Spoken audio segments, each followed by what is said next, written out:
3 தடவை நான் தான் அமைச்சர். பகிரங்கமா சொல்லி எல்லா டிவியும் வரப்போகுது, என் பேச்சு வருது, எல்லாத்துக்கும் வரும்.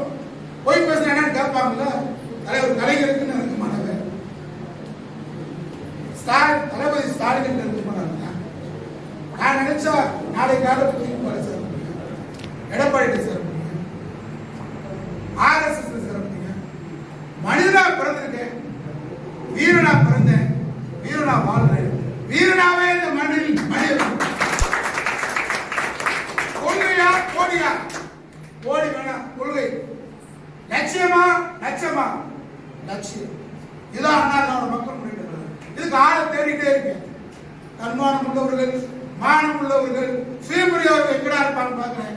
இருக்கோம், வந்துட்டீங்க. மானம் உள்ளவர் வந்திருக்கீங்க, தன்மானம் உள்ளவர் வந்திருக்கீங்க, சுயமரியாதை வந்திருக்கீங்க. உங்களை வரவேற்கிறேன்.